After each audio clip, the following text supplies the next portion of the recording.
Wow. Okay, so let's talk about this huge news coming out of the Middle East.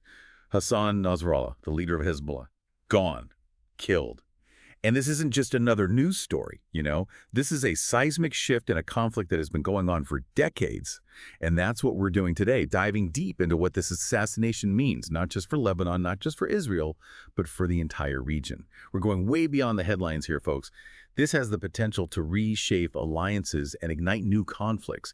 And to help us navigate this incredibly complex landscape, we've got with us today an expert in Middle Eastern politics and military affairs. So let's just jump right in. I mean, the assassination itself is about as bold a move as it gets. Israel came right out and claimed responsibility for the airstrike. It's about as clear-cut as it gets strategically and tactically, unfortunately. No ambiguity there. They hit Hezbollah's headquarters in Dahia, a suburb of Beirut, and they took out Nasrallah and several other high-ranking Hezbollah figures. Now, for those who don't know, Dahia is Hezbollah's stronghold. It's not just a suburb. It's where they've poured resources and really fortified their presence. So hitting them there, taking out their leader in such a direct attack, I mean, this was a statement, wouldn't you say? Absolutely. This wasn't just about eliminating a threat. It was about sending a very loud message. Right, but see, that's what I don't get. Israel is usually a lot more, what's the word, subtle about this kind of operation. So why be so upfront this time? You've got to remember, Israel has a history of targeting Hezbollah leaders, but Nasrallah was different. Different how? He wasn't just a military commander. He was a symbol, right? Right. He was a charismatic leader, the glue that held Hezbollah together in a lot of ways. I see. So taking him out so publicly, it was about more than just eliminating one man. It was about sending a message. Exactly, a message of strength, even desperation in the face of the escalating conflict, particularly with everything going on in Gaza right now. And speaking of, the reactions in Lebanon and the region have been explosive. Celebrations in some parts, mourning, and disbelief in others. There's one story I read about a woman at the airport just desperately trying to get out of the country. She was in tears, saying she couldn't believe he was gone. I mean, that really stuck with me. You can really feel how deeply this event has shaken Lebanon, a country already grappling with political instability and economic crisis. Absolutely. And that's what makes this situation so incredibly volatile and so significant globally. Lebanon was already on a knife's edge, and now, well, this assassination, this throws gasoline on an already raging fire. And it's not just about Lebanon's internal struggles, right? I mean, the whole world is watching to see what Iran will do. Right. They've been Hezbollah's main backer for years. Mm. Weapons, money, training. Iran has really been essential to their whole operation. Absolutely. Hezbollah is a crucial part of Iran's regional strategy. So this assassination, this is a direct blow to Iran, both practically and symbolically. Yeah, and we're already seeing the fallout. Iran's supreme leader, he declared 5 days of mourning for Nasrallah.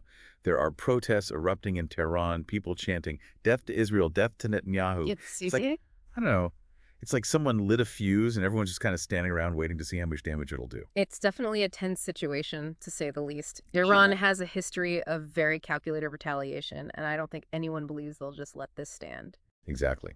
And speaking of reactions, Netanyahu didn't waste any time in addressing his people to, I don't know, justify all this. Right. He's calling it a necessary move to protect Israeli citizens, saying it will help bring home those displaced by the fighting, put pressure on Hamas to release hostages. He even went so far as to say, and I'm quoting here, "There is no place in Iran or the Middle East that Israel's long arm cannot reach."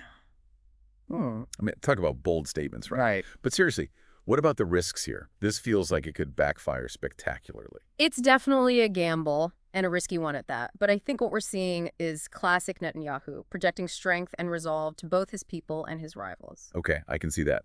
So by taking out Nasrallah, he's sending a message. Israel will not tolerate threats and will take any action they deem necessary to eliminate them. Exactly. And domestically, this plays into that image he's cultivated for years now.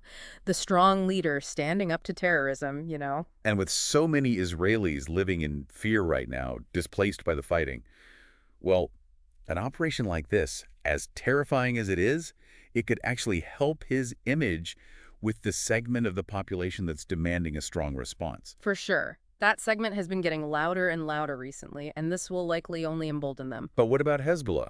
They've already retaliated. They launched rockets into Israel. They have. And there's intel suggesting they have access to even more powerful weapons. Plus, I don't care what anyone says, killing another country's leader, that's going to ruffle some feathers. Oh, absolutely. Even if some countries might privately sympathize with Israel's desire to eliminate Nasrallah, and that's a big, if you're right, there's been widespread condemnation of the assassination. So not exactly the PR win they might have been hoping for. Not even close. The international community, by and large, is calling this a dangerous escalation, and rightfully so, in my opinion. Yeah, I mean, think about it. Openly endorsing the targeted assassination of a foreign leader, even one with a history like Nasrallah's, that sets a dangerous precedent. It really does, and it undermines any efforts to find a peaceful resolution to the conflict, which is already incredibly complex as it is. So let me get this straight. Hezbollah, reeling from the loss of their leader and facing immense pressure, is vowing revenge. Israel, trying to project strength but facing international condemnation, is bracing for retaliation. And the international community, stuck in the middle, is desperate to prevent all-out war.